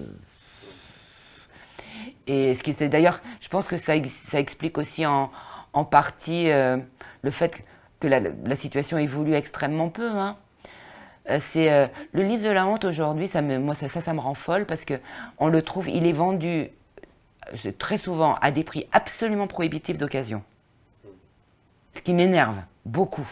Ce bouquin, c'est très difficile de le trouver à moins de 50 €, c'est-à-dire qu'il est beaucoup plus cher que quand il est sorti. Mais je l'ai déjà vu à 250 €. Quand on le trouve à... Si par chance il est publié entre 12 et 15 €, il faut sauter dessus. Enfin, je veux dire, 48 heures plus tard, il n'y est plus. Et donc, ce qui moi, m'irrite beaucoup, parce que c'est quand même, je veux dire, un livre, c'est pas... Enfin, je sais que, a priori, les gens qui sont prêts à mettre une somme comme ça dans ce livre, c'est qu'ils sont concernés. Ça m'énerve, j'aime pas. J'aime pas du tout que... Voilà. Alors c'est vrai qu'on le trouve en bibliothèque, mais donc déjà, et j'avais déjà réfléchi, bon après c'est compliqué, puis on est deux, puis tout ça, mais on m'a déjà dit, mais pourquoi pas une réédition, bon bah aussi peut-être parce qu'il est ancien, mais une fois, je me suis déjà dit, mais en fait, honnêtement, je pense que dans une hypothèse de réédition, si on le rallonge pas, je veux dire, c'est-à-dire si on met pas d'autres affaires qui sont sorties depuis, hein, puisque c'était il y a presque 20 ans maintenant, donc il s'est passé des choses depuis. Mais je veux dire, en termes simplement d'affaires, quoi. Mais juste la mise à jour, allez, je pense que j'en aurai pour une demi-journée de travail, une journée à tout péter. Il y a extrêmement peu de choses qui ont bougé. Extrêmement peu. Et les victimes sont toujours aussi maltraitées. Un enfant qui est victime de viol a toujours, ou un adulte d'ailleurs, mais c'est encore pire pour les enfants, a toujours aussi peu de chances d'obtenir justice. Si c'est dans le cadre d'une organisation, c'est encore pire. La quasi-totalité des coups de filet au niveau organisation qui sont faits en France, c'est parce que c'est des enquêtes qui sont initiées à l'étranger qui arrivent en France. Et encore, il va y avoir 80, il va y avoir 100, 200 Français qui vont être mis en cause. Il y en a 12 qui vont être, qui vont faire enfin, qui vont être 12, allez, 20 à tout casser, qui éventuellement vont être mis en garde à vue, même éventuellement vont être jugés. Et ça va souvent être pour des histoires de détention de documents. Ils vont prendre du sursis, ils vont se prendre 4 mois ou 6 mois avec sursis, et c'est tout. Et je pense qu'une des grosses raisons de l'immobilisme, c'est qu'il y a une indifférence de fait. C'est-à-dire que si on va en parler et tout ça, là, tout le monde est absolument horrifié. Mon Dieu, quelle horreur! Et tout le monde s'indigne et tout le monde... voilà. Et il faudrait faire ci, et les monstres, et etc. Et vas-y que je vais te rétablir la peine de mort ou je sais pas quoi, ce qui servira à rien. Mais enfin, voilà. Voilà, il y a une grosse indignation. Mais, c'est comme ça, c'est quand ça sort, c'est ponctuel. Il va y avoir une affaire dont on va sortir, parce que pour X raison, elle va sortir et qu'on va en parler, qu'elle va faire une petite une pendant allez, 2 jours, une petite semaine, ou au détour d'un procès, ou un truc comme ça. Mais sinon, en fait, il y a une très grande frilosité à s'informer. Alors, je ne sais pas, c'est parce qu'il y a encore cette idée quelque part que ça ne peut arriver qu'aux autres. Moi, je m'interroge, parce qu'il y a quand même, il doit y avoir, allez, 2 couples sur 3 en France qui sont quand même parents. Et donc, je suppose que la protection des enfants les intéresse, que le fait de savoir qu'il y a quand même des prédateurs qui sont beaucoup plus nombreux que ce qu'on peut le penser, qui peuvent sévir dans une quasi-impunité. Voilà, même s'il faut parler que de ses propres enfants, en admettant qu'on n'en a rien à fiche des enfants des autres, et quand même merde, quoi. Parce qu'il y a aussi des enfants étrangers, et je ne pense pas que les gens en aient rien à fiche des affaires des autres. Il y a une image de famine, il y a des millions qui partent. Donc en plus, c'est même pas un manque d'intérêt pour l'autre, de générosité, je sais pas. Mais il y a par contre un manque d'intérêt actif, ou même s'il y a un truc qui passe à la télé, faire l'effort intellectuel d'aller regarder ça plutôt que mimimati, qui n'est pas fait, qui fait qu'on reste avec une espèce, en même temps peut-être d'impression, d'indifférence un peu du citoyen, qui fait, et dans ces cas-là, les choses n'évoluent pas. Parce qu'il y a des tas de trucs, il faut bien voir, tant qu'il n'y a pas une exigence forte de l'opinion publique du citoyen, il faut bien voir que les politiques, avec le peu de moyens qu'il leur reste, ceci dit, ne font rien. Ils répondent d'abord à des espèces d'urgence, voilà, bon là, à l'époque d'Isabelle Guigou, sinon ils faisaient de la communication. Je veux dire, il faut une exigence. En plus, ça coûte des sous, en fait, les gosses, personne n'en a rien à foutre, en plus, ils votent même pas, alors voilà. Donc, il faut voir que pour que ce genre de situation évolue, et on parle quand même de danger de sécurité majeur, pour que ce soit le citoyen ou sa famille, enfin je veux dire, c'est très grave. Et ben, pour que ça évolue, qu'on mette les petits plats dans les grands, et que des mesures soient prises, il faut bien voir que non seulement il faut qu'il y ait un signe d'intérêt très important des gens, mais que par-dessus le marché, il faut un signe d'intérêt qui dure dans le temps. C'est-à-dire qu'il faut une exigence qui soit extrêmement obstinée, et qu'il y a un moment, ils se disent, bon là, si on ne fait pas quelque chose, on va sauter, enfin ça va vraiment pas aller, ou on va pas être élu, ou je sais pas quoi, pour qu'il se passe quelque chose. Je veux dire, même, on voit quand on avait vu l'affaire Dutroux, il y avait eu, et encore, ça n'avait pas suffi, mais c'était un peu une autre époque, mais il y avait eu un petit mouvement en Belgique, mais parce qu'il y avait eu la marche blanche, que c'était 200 000 personnes dans la rue. C'était sur un pays de 6 millions d'habitants. Voilà. Avec les comités blancs, et encore, il y a des polémiques sans fin qui sont sorties, on a mis ça sur le registre de la foi, les croyants, les pas croyants, alors qu'il y avait des tas d'éléments concrets et tangibles. Enfin, c'est difficile, quoi. c'est très difficile d'obtenir une justice qui fonctionne. Déjà, qui fonctionne. Alors déjà, en plus en France, avec je veux dire, avec l'argent qu'on y prêt à y dépenser, voilà. Mais il faut vraiment une exigence. Alors, je ne sais pas si ça, il reste sinon, ou est-ce qu'il y a encore une sous-estimation du phénomène, une sous-estimation du risque. Enfin, je ne sais pas exactement, mais force est de constater que, il y a encore, enfin, quand l'information sur ces sujets garde un public qui est extrêmement restreint, quoi. Moi, il y a des fois, ça m'a fait, oui, ou alors, vous avez fait de l'argent sur le malheur des gens. Pardon, mais on n'écrit pas ce genre de bouquin pour devenir riche, je peux vous le dire, hein. Parce que on gagne beaucoup plus d'argent en étant chroniqueuse de mode chez Marie-Claire ou en écrivant sur des... enfin voilà, je veux dire, si on veut être sûr de travailler à peu près pour rien, on écrit des bouquins là-dessus, ça marche très bien. Et c'est vrai à peu près pour tout. Donc, de toute manière, j'en reviens à ce que je disais, on ne peut pas non plus, de toute façon, c'est pas possible de revenir à la charge trop souvent, ça sert à rien. Ça sert à rien, et même, je vous dis, et en plus, on n'aura pas de place. Ça va être difficile d'obtenir de la place à une... bon là, en 2017 même, le livre a été sur l'intolérable indifférence, sur le droit des femmes et des enfants. Là, c'est Michalon qui me l'a demandé, c'était très courageux de sa part, mais ça faisait longtemps. Voilà, mais personne, enfin je veux dire, en plus aussi sur peut-être un témoignage, mais sur un sujet, un livre qui fait un panorama aussi vaste que celui-là, on va pas, je pense qu'on ne me donnera pas de la place avant un petit moment, quoi. De toute manière, mais bien sûr que si je continue parce que, enfin, il y a un moment on est plus ou moins obligé. En fait, ça devient un peu obligatoire pour plusieurs raisons. Bon, mis à part le fait que, bon, après il y a une espèce bon, déjà, j'ai rencontré trop de, je veux dire, j'ai rencontré trop de victimes, enfin trop d'associations, enfin il y a un moment on peut pas les laisser tomber entre guillemets, mais au-delà de ça, en fait, comme je disais tout à l'heure, on apprend des choses qui vous donnent, et ça vous donne une forme de responsabilité. En fait, les relais, ils se bousculent pas à la porte. Je veux dire, moi, quand un jeune, un plus jeune, me demande un coup de main pour travailler là-dessus, je dis toujours oui, tout le temps.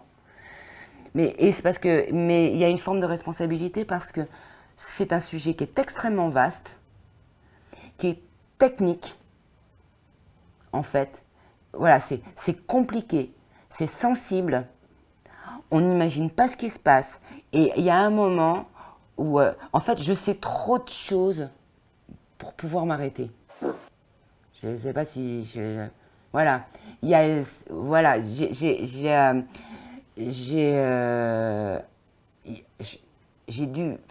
doit y avoir 90% de ce que je sais que j'ai même pas pu publier encore, pour des tas de raisons.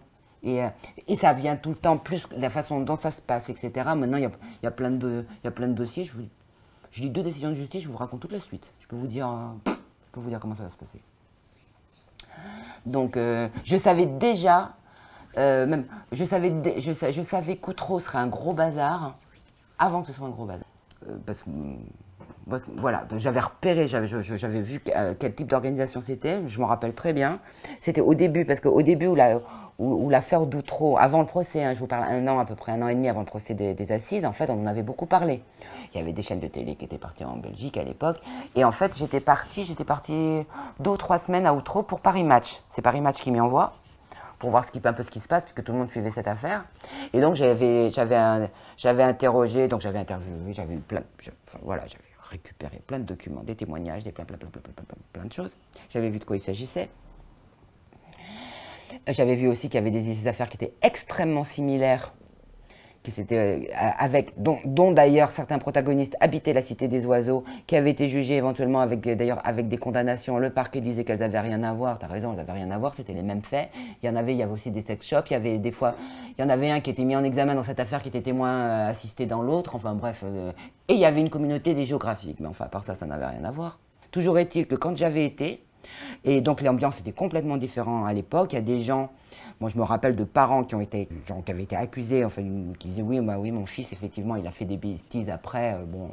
Quelques années plus tard, tout le monde était innocent. Mais qui à l'époque, bon, c'était pas la même ambiance, qui disaient bah oui, il n'a pas eu une vie facile, mais voilà.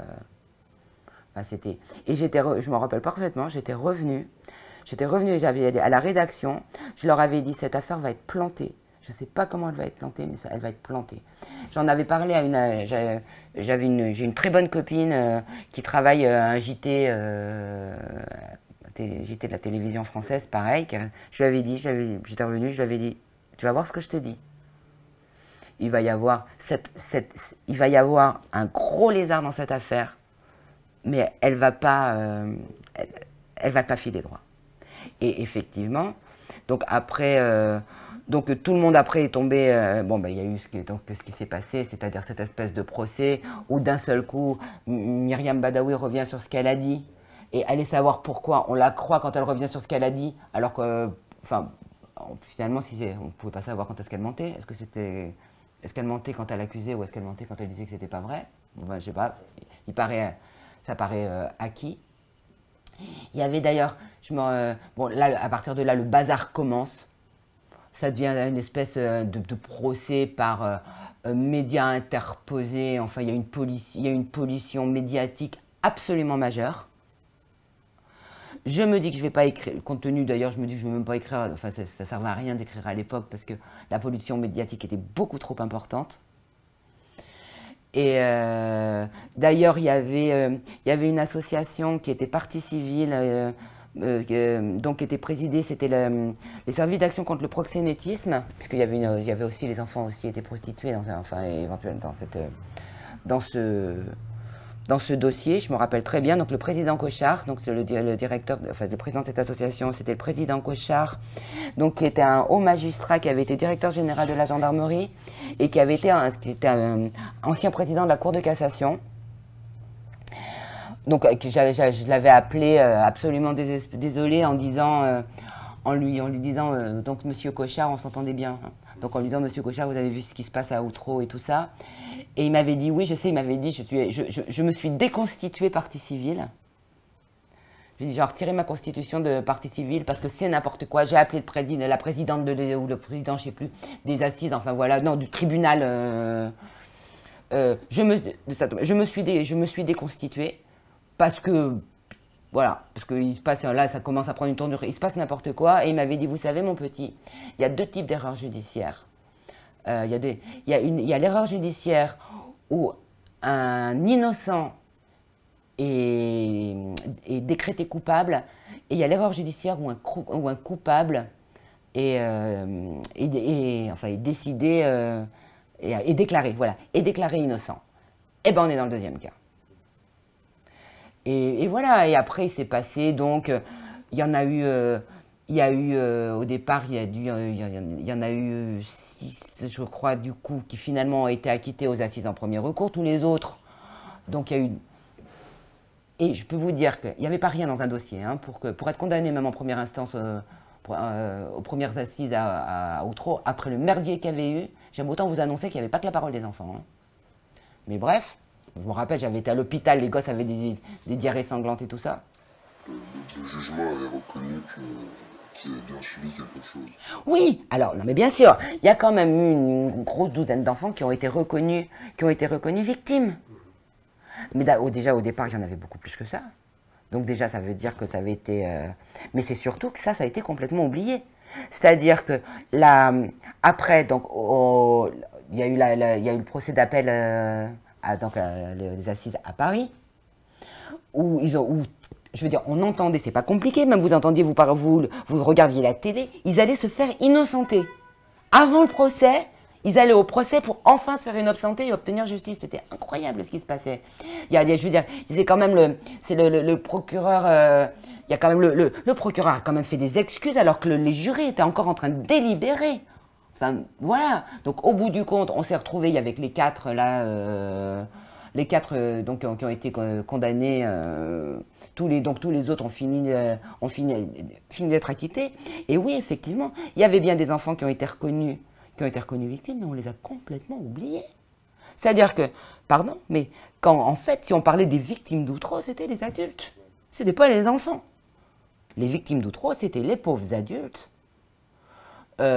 qui éventuellement avaient fait de la prison, mais pas tous. Le grand méchant, le juge d'instruction. Voilà, le juge d'instruction, tout le monde, il fallait un bouc émissaire. Tout le monde est tombé sur ce pauvre Burgot qui a peut-être été un peu sec, mais enfin, ce ne serait pas le premier.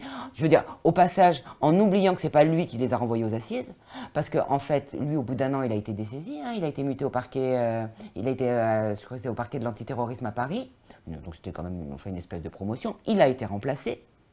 Donc il a été remplacé par une autre juge d'instruction. À partir de là, d'ailleurs, il n'y a quasiment plus de date. Et d'ailleurs, je crois que lui, d'ailleurs, dans les actes, il y avait des, je sais qu'il il y avait des analyses de disques durs ou tout ça qu'il avait demandé qu'on lui avait refusé parce que ça coûtait trop cher. Bon, ça, faut pas croire que c'est exceptionnel, ça l'est pas. Hein. Mais en plus, c'est même pas lui qui a renvoyé les prévenus aux assises. C'est même pas lui qui a signé le renvoi d'assises. Et pas plus d'ailleurs, pas plus que c'est, enfin, je veux dire, il n'avait pas enfin, faut bien voir qu'un juge d'instruction n'a pas le pouvoir de maintenir en détention préventive quelqu'un pendant 200 ans. Hein. C'est après, je veux dire, on peut se dire, c'est le juge des libertés. Après, ça sort. Enfin, il y a des protections quand même. Enfin, voilà, on garde pas quelqu'un en prison comme ça. Surtout quelqu'un qui est présumé innocent, surtout quelqu'un qui n'a pas été jugé. Mais enfin, bref. Donc voilà. Donc ça a été voilà. C'était Burgot qui est devenu le pauvre, qui est devenu la bête à abattre. Voilà, la chambre, d'ailleurs, qui a été pas mal défendue par ses collègues, parce que quand la chambre disciplinaire du Conseil supérieur de la magistrature a été saisie, enfin, je veux dire, les juges disaient quand même qu'il avait fait un travail qui était plutôt dans les clous par rapport à ce qui se fait, enfin, que voilà, quoi, qu'il n'avait pas fait du mauvais boulot. Et du coup, d'ailleurs, la sanction a été extrêmement minime. Mais c'est surtout les victimes. En fait, les victimes, c'était plus les enfants. On a complètement oublié qu'il y avait des enfants victimes. D'ailleurs, on se sert d'Outreau encore comme d'un épouvantail. Attention, ça a été tellement... bon, en oubliant... puis il y a le nombre... de gamins qui sont restés sur le carreau.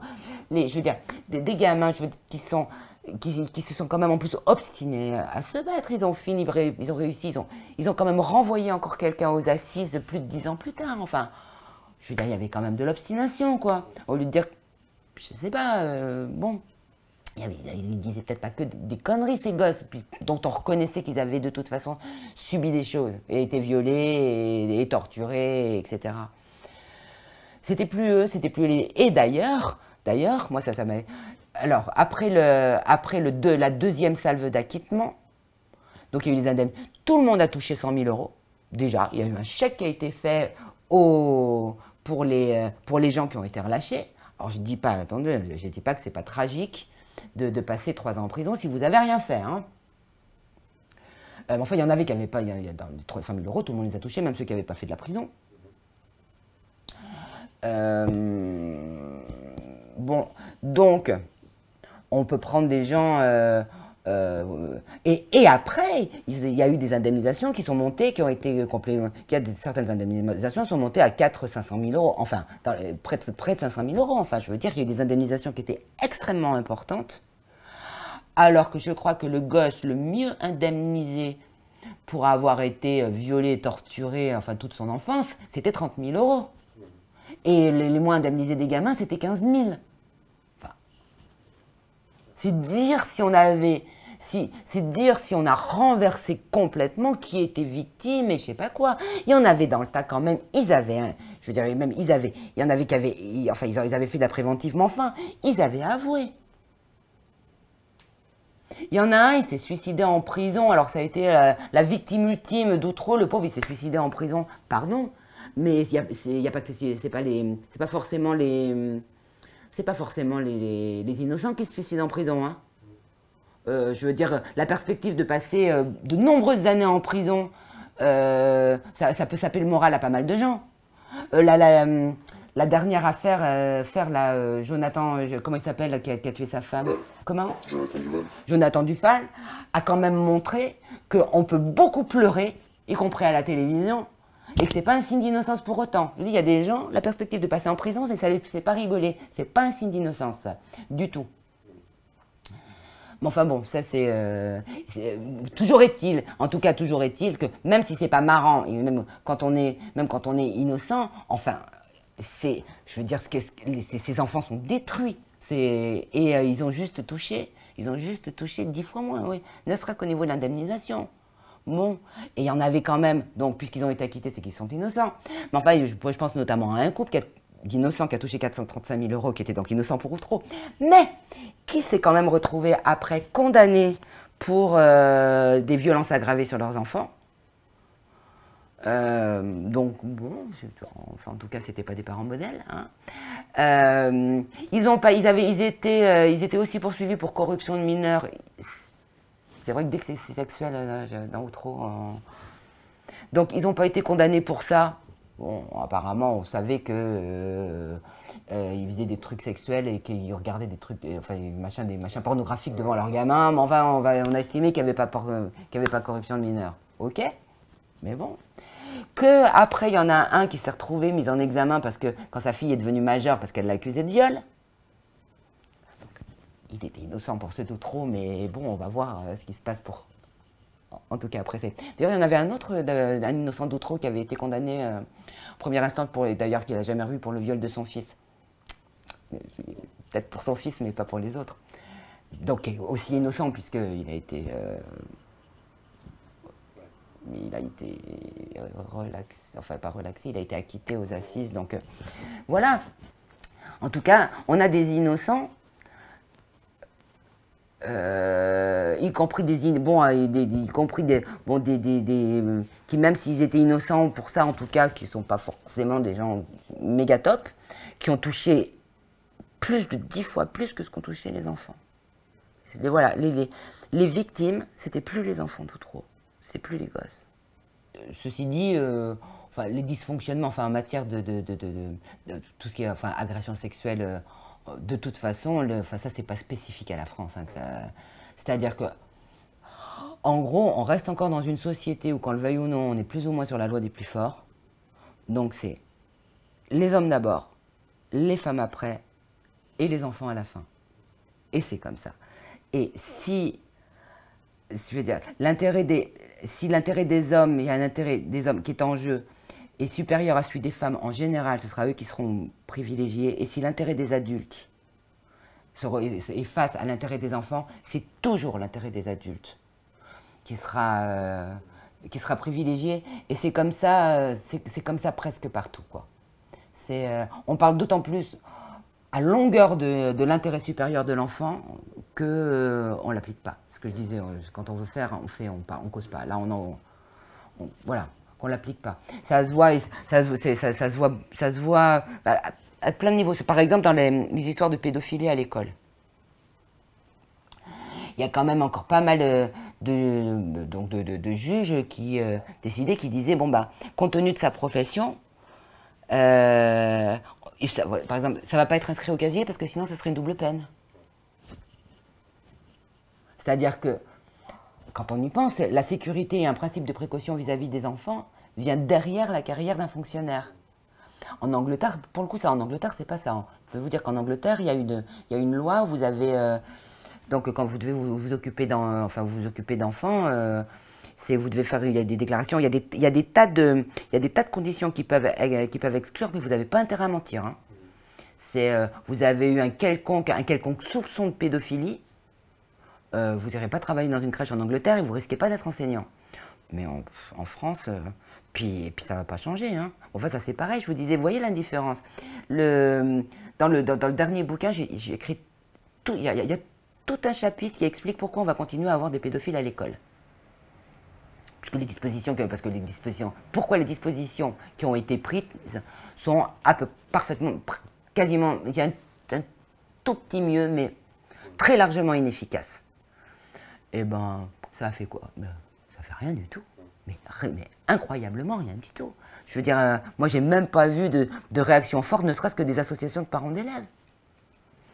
Et pourtant, c'est des cas, il y en a en fait, il y en a, je veux dire, il y en a plein, quoi. Et et on va aussi continuer, dans une très large mesure, à moins de ne pas pouvoir faire autrement, à privilégier la carrière des enseignants au profit. Et pardon, mais même quand il y a des choses où, même s'il n'y a pas encore de condamnation, présomption d'innocence ou pas, déjà normalement, on n'envoie plus la personne au travail. Et dans certains cas où l'établissement de la preuve est quand même difficile, bon bah on ne le laisse pas en contact, on le laisse pas en contact avec les enfants. Il n'y a pas de condamnation, ou il y a des fois où effectivement, bon ben, je veux dire, s'il commence à y avoir des éléments un peu concrets, parfait, vous voyez, un peu sérieux, quoi. Mais c'est pas juste quelqu'un qui dit juste une parole comme ça, mais s'il commence à ou des faisceaux, ou voilà, ou c'est pas la première plainte, enfin, il y a un moment où je suis désolée, ou alors par exemple c'est prescrit. Un principe de précaution devrait s'appliquer pour la protection des gamins. Jamais de la vie. Non, jamais de la vie. C'est même le contraire qui se passe. Il y a des tas de trucs, en fait, ça va pas être, ça va continuer à. Il y a des tas de qui vont. Je veux dire, on va pas prévenir l'éducation nationale tout de suite, ça va pas être inscrit tout de suite, ou alors il y avait un cas, c'était le contraire. C'est je veux dire, le mec, il sortait de prison, donc il avait été condamné en Angleterre, puisque là, s'il avait agressé des agressions sexuelles sur mineurs en Angleterre. Putain, il revient en France, il y a eu une commission, donc avec le rectorat, il y a eu une commission pour savoir si on allait l'autoriser à redevenir enseignant en France, et bien la réponse a été oui. Au motif, oui, non mais les Anglais, de toute façon, ils exagèrent un petit peu avec ce truc-là, voilà, ils prennent ça un peu trop, voilà, un petit peu trop à cœur, ils sont trop précautionneux, est-ce qu'ils ont vraiment eu raison de le condamner? Non, mais on parle de l'Angleterre, hein, on parle pas d'un, je veux dire, en plus, on parle pas quand même d'un pays où, avec 200 €, vous achetez un juge.